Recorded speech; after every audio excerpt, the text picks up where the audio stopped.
দিনভর টানটান উত্তেজনার পর অবশেষে অযোগ্যদের তালিকা প্রকাশ করল স্কুল সার্ভিস কমিশন। দীর্ঘ টালবাহানার পর শনিবার রাত 8টা নাগাদ এসএসসির ওয়েবসাইটে এই তালিকা প্রকাশ করা হয়। সুপ্রিম কোর্টের নির্দেশ মতো এই তালিকা প্রকাশ করে এসএসসি। মোট 1804 জনের তালিকা প্রকাশ করল school service commission.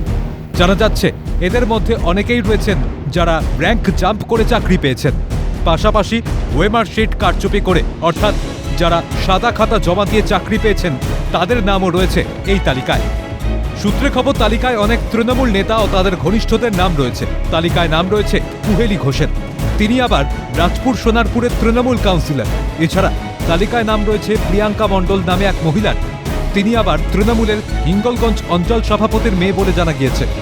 পিংলার Jalchak panchayat এলাকার তৃণমূল অঞ্চল সভাপতি অজয় মাঝির নামও রয়েছে এই তালিকায়। পাশাপাশি তালিকায় নাম রয়েছে নমিতা আদক নামে এক মহিলার, তিনি খানাকুলের তৃণমূলের এক প্রভাবশালী নেতার স্ত্রী বলে জানা গিয়েছে।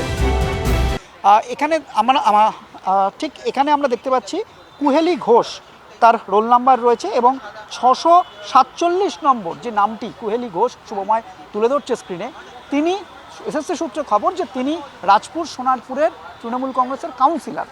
এবং অন্যদিকে তোমাকে আরও একটি নাম দেখাবো, এখানে দেখো প্রিয়াঙ্কা মণ্ডল, যার এখানে নাম রয়েছে, দ্বিতীয় নাম রয়েছে প্রিয়াঙ্কা মণ্ডল, তিনি সন্ধ্যা মণ্ডল হিঙ্গলগঞ্জ যে অঞ্চল রয়েছে তার অঞ্চল সভাপতির মেয়ে। এবং তার পরের নামটা তোমাকে দেখাবো অজয় মাঝি। এই অজয় মাঝি এই মুহূর্তে যে নামটি সময় তুলে ধরছে অজয় মাঝি, সে কিন্তু পশ্চিম মেদিনীপুর যে জলচক সেখানকার অঞ্চল সভাপতি। নমিতা আদক, তিনি খানাকুলের একজন প্রভাবশালী তৃণমূল নেতার বউ হিসাবে পরিচিত। গোটা বিষয় নিয়ে এখন রাজ্য প্রশাসনের বিরুদ্ধে সরব হয়েছে আইনজীবীদের একাংশ।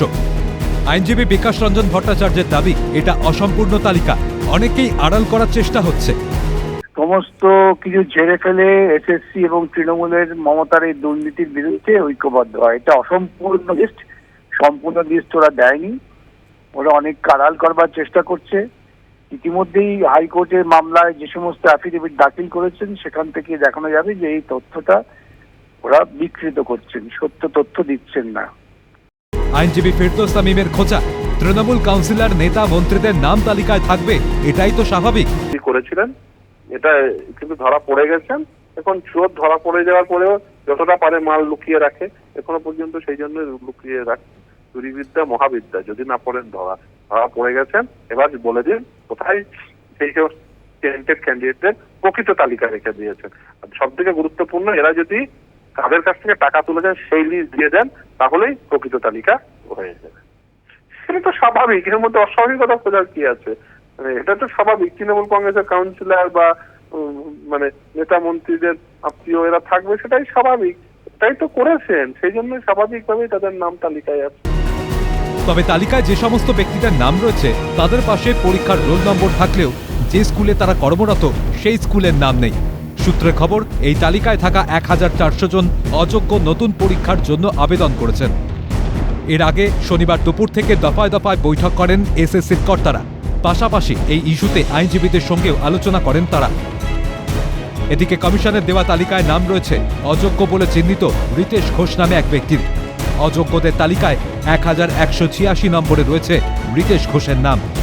কিভাবে চাকরি পেয়েছিলেন রিতেশ, কাকে দিয়েছিলেন টাকা, কে ছিল মাধ্যম, সিএনএর পর্দায় এ বিষয়ে প্রতিক্রিয়া জানাতে গিয়ে এসএসসির বিরুদ্ধে একরাশ ক্ষোভ উগরে দিলেন রিতেশ ঘোষ।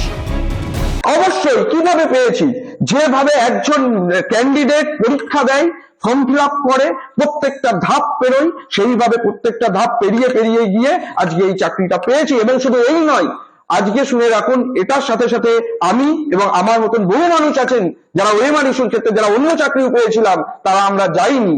আজকে এই ভুলের খেসারত, এই অসভ্যতামিটা এসএসসি করেছে, এসএসসির জন্য আজ আমাদের এই অবস্থা। অবশ্যই এসএসসি আমাদের ফাঁসাচ্ছে বলে মনে করছি, তার কারণ হচ্ছে সুপ্রিম কোর্টের ভার্ডিক্ট অনুযায়ী, যেখানে পরিষ্কারভাবে আমরা দেখতে পাচ্ছি যে যাদেরকে ওখানে অযোগ্য বলে চিহ্নিতকরণ করা হয়েছে তাদেরকে এসএসসি স্কুলে পাঠাচ্ছে, অথচ আমরা আমাদেরকে ওয়েমার ইস্যুদেরকে কোথাও অযোগ্য বলতে পারেনি সুপ্রিম কোর্ট, তা সত্ত্বেও আমাদেরকে অযোগ্য বলে এসএসসি দাগিয়ে দিচ্ছে। অবশ্যই আইনি পদক্ষেপ হবে, তার জন্য যতদূর যেতে হয় আমরা ততদূর যাব। এখন দেখার এই তালিকা প্রকাশের পর নিয়োগ প্রক্রিয়ার স্বচ্ছতা আদৌ ফিরে আসে কিনা। ক্যামেরায় শুভময় দাসের সঙ্গে সায়ন্তন ভট্টাচার্য, রেশমি দাস ও জ্যোতির্ময় চক্রবর্তীর রিপোর্ট, ক্যালকাটা নিউজ।